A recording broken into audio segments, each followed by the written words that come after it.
Hello friends, আমি মলি। আমার channel হরেক রকমে সকলকে স্বাগত জানাই। কেমন আছেন সবাই? আশা করি সকলেই খুব ভালো আছেন।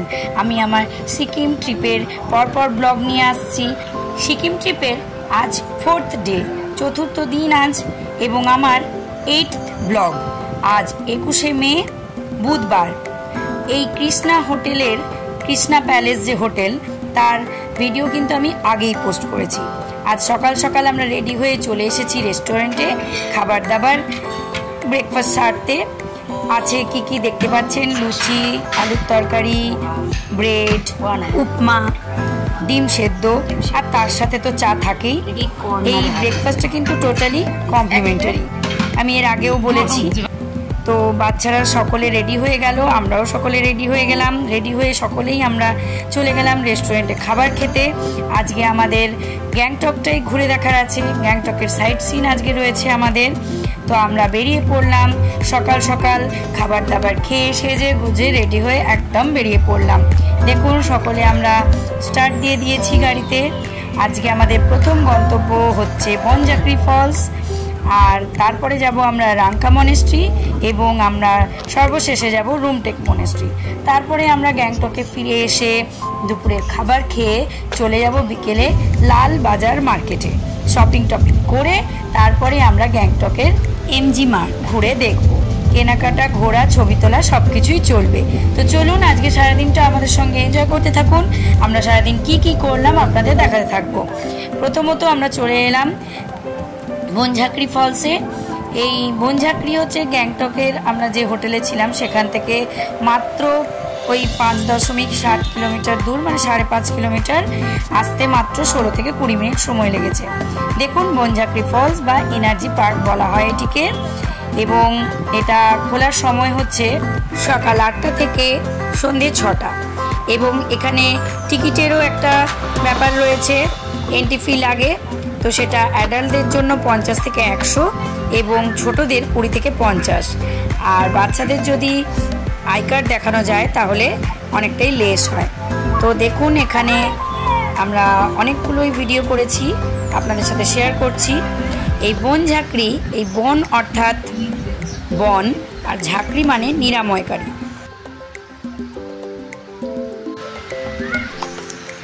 বাজে এখন 10 নাগাদ বাজে, বুধবার 21 মে।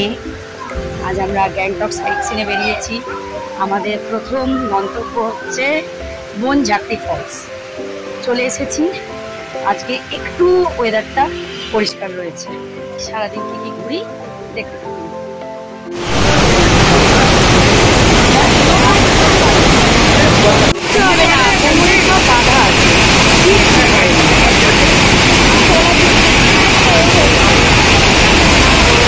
আজকের ওয়েদারটি ছিল অসাধারণ সুন্দর, রোদ ঝলমলে পরিষ্কার আকাশ।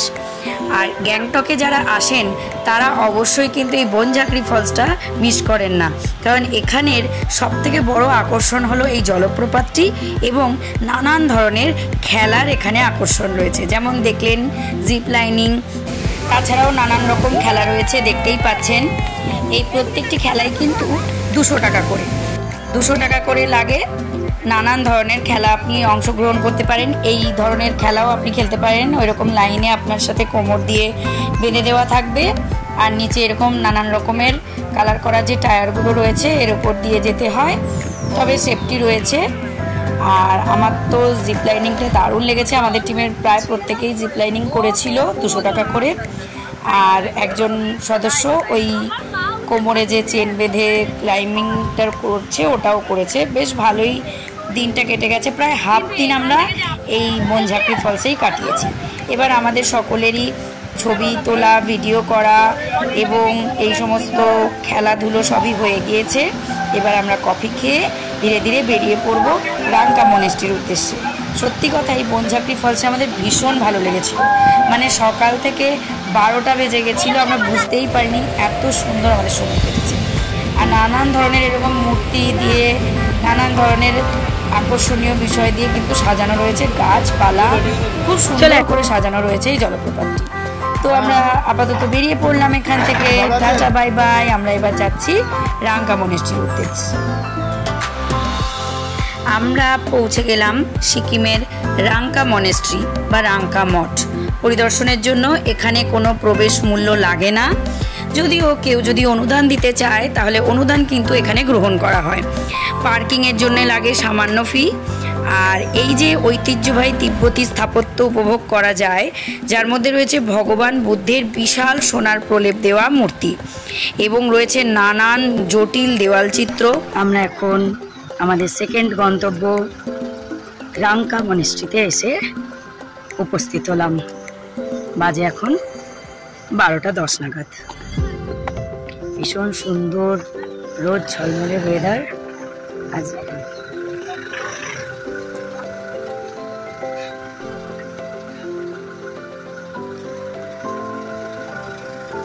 আমরা এখন কোন মনেস্ট্রিতে এসে গেছি? রাঙ্কা মনেস্ট্রি। ভাবা যায় বিনা কোনো প্রবেশ মূল্য ছাড়াই কি বিস্তৃত জায়গা জুড়ে আপনি ঘুরে বেড়াতে পারবেন, জানতে পারবেন তিব্বতী স্থাপত্য সম্বন্ধে। রয়েছে বিশাল আকৃতির এক বুদ্ধ মূর্তি, যা আপনাকে আগেই বললাম আপনাদের, সোনার প্রলেপ দেওয়া। ওম মানি পদ্মে ওম বেজে চলবে সারাক্ষণ। মঠটি খোলার সময় হচ্ছে ভোর থেকে সূর্যাস্ত পর্যন্ত খোলা থাকে এবং এখানে আপনি গেলে দেখতে পাবেন সুন্দর তিব্বতী স্থাপত্য, চমৎকার দেওয়াল চিত্র, মূর্তি এবং ভগবান বুদ্ধের একটি বিশাল সোনার প্রলেপ দেওয়া মূর্তি। কেন্দ্রীয় প্রাঙ্গণটি ঘুরে দেখা যায়, যেখানে তরুণ সন্ন্যাসীদের প্রশিক্ষণ দেওয়া হয় এবং মঠের স্থাপত্য বৈশিষ্ট্য যেমন প্যাগোডার ছাদ এবং খোদাই করা ছাতা পর্যবেক্ষণ করা যায়। কি অসাধারণ একটি মনেস্ট্রি, দেখে সত্যি অবাক হতে হয়। আমাদের দারুণ লেগেছে, অসাধারণ লেগেছে। আমরা অনেকটা সময় এখানে কাটালাম। পাহাড়ের কোলে একটি মনেস্ট্রি, চারিদিকে গাছপালায় ঘেরা, পাখির ডাক, নানান রকমের পাখির ডাক অনবরত। এবং এরকম শান্ত নিরিবিলি একটি জায়গাতে ঘুরে বেড়াতে কার না ভালো লাগে। যাই হোক, আমাদের তো এবার বেরোতে হবে আমাদের থার্ড স্পটে। আমরা তাই বেরিয়ে পড়লাম। এই মনেস্ট্রিতে রয়েছে সরকারি দোকান, যেখানে আপনি পেয়ে যাবেন নানান রকমের উপহার দেওয়ার সামগ্রী। নিজেদের কেনার বা উপহার দেওয়ার নানান রকম সামগ্রী পেয়ে যাবেন। আর তার সাথে সাথে নানান ধরনের এরকম পোশাকও পেয়ে যাবেন। আপনারা স্থানীয় যে পোশাক সেগুলো পরে বাচ্চা বড় সকলেই ছবি তুলতে পারবে। তো আমরাও আমাদের বাচ্চাকে পরিয়ে ছবি তুললাম। এখানে এই পোশাকের দাম শুনে আমরা সকলেই অবাক হয়ে গেলাম। মাত্র 50 টাকা। হ্যাঁ হ্যাঁ, ঠিক শুনেছেন, মাত্র 50 টাকায় এরকম অপূর্ব পোশাক, তার সঙ্গে গয়না, টুপি এবং এরকম নানান রঙের ম্যাচিং করা ছাতা নিয়ে ছবি তোলা যাবে, ভিডিও করা যাবে। তো আমরা তাই জন্য আর হাতছাড়া করলাম না সুযোগ। আমাদের যে দুটো বাচ্চা ছিল দুজনেই সেজে নিল। দেখুন এরকম ট্র্যাডিশনাল পোশাক এখানে ভাড়া পাওয়া যায়। এর আগে আমরা ছাঙ্গু লেকে এরকম ট্র্যাডিশনাল ড্রেস ভাড়া করে পরেছিলাম, কিন্তু সেখানে নিয়েছিল 200 টাকা। আর এখানে যেহেতু গভর্নমেন্ট দোকান, তাই জন্য এখানে কিন্তু আমরা মাত্র 50 টাকায় পেয়ে গেলাম। তো আমরা এই রাঙ্কা মনেস্ট্রি এনজয় করে, পোশাক পরে, ছবি তুলে অনেকটা সময় কাটিয়ে আমরা থার্ড স্পটের দিকে এগিয়ে চললাম। আজকে যেহেতু ওয়েদারটা ভীষণ ভালো, তাই আমাদের খুব ভালো লাগছিল। পাহাড়ে গিয়ে বৃষ্টি হলে কিন্তু একদম মজা আসে না। হ্যাঁ, বাড়িতে বসে হয়তো আনন্দ পাওয়া যায়, কিন্তু ঘুরতে বেরোলে একটু রোদ ঝলমলে ওয়েদারই ভালো লাগে। তো আজকের ওয়েদারটা আমাদের একদম মনের মতন পাওয়ায় আমরা খুব খুশি হয়ে গেছি। আমরা চলে এলাম আমাদের তৃতীয় গন্তব্যে, সেটা হলো রুমটেক মনেস্ট্রি। আর এখানে যেহেতু পাহাড়, তাই জন্য দুদিকে দেখুন কত বড় বড় সাইজের ধূত্র ফুল, নানান ধরনের ফুল কিন্তু দেখতে পাওয়া যাচ্ছে। এই গাড়ি পার্ক করে আমাদের কিন্তু অনেকটা উঁচুতে হেঁটে হেঁটে যেতে হবে। এই রুমটেক মনেস্ট্রিও কিন্তু অনেকটা জায়গা জুড়ে অবস্থিত। রুমটেক মনেস্ট্রি বা রুমটেক মঠ, যা ধর্মচক্র কেন্দ্র নামেও পরিচিত, এটি ভারতের সিকিমের বৃহত্তম মনেস্ট্রি। 1960-এর দশকে 16তম কর্মপা কর্তৃক তার মূল তিব্বতী প্রতিরূপের প্রতিরূপ হিসেবে এটি প্রতিষ্ঠিত হয়েছিল। এই মঠটি তার অত্যাশ্চর্য তিব্বতী স্থাপত্য, বিরল বৌদ্ধ শিল্প এবং প্রাণবন্ত দেওয়াল চিত্রের জন্য বিখ্যাত, যা সন্ন্যাসীদের জন্য একটি আধ্যাত্মিক কেন্দ্র এবং কাব্য শিক্ষার জন্য বিশ্বব্যাপী সম্মানিত প্রতিষ্ঠান হিসেবেও কাজ করে। সকাল থেকে সন্ধে অবধি এটি খোলা থাকে। মঠটিতে রয়েছে ক্লাসিক তিব্বতী স্থাপত্য নকশা, যার মধ্যে রয়েছে দেওয়াল চিত্র এবং মূর্তি দ্বারা সজ্জিত একটি বিশাল প্রার্থনাগার। এই রাঙ্কা মনেস্ট্রি এবং রুমটেক মনেস্ট্রি উভয় মনেস্ট্রির ভেতরেই কিন্তু মূল মন্দিরের ভেতরে ছবি তোলা নিষিদ্ধ। তাই আপনাদের সাথে আমি কিন্তু কেবলই বাইরের এলাকার ছবি শেয়ার করতে পারবো, যেহেতু বাইরের এলাকার ছবি তোলার অনুমতি রয়েছে। তাই জন্য সেখানকার ছবি আপনাদের সাথে তুলে ধরলাম, ভেতরের ছবি কিন্তু তোলা অ্যালাউ নয়।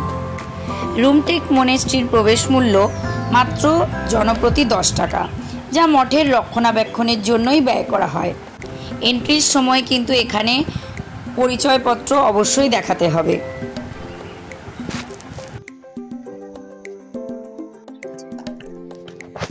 খেলছে, এখানেই থাকে, এখানেই লেখাপড়া করে।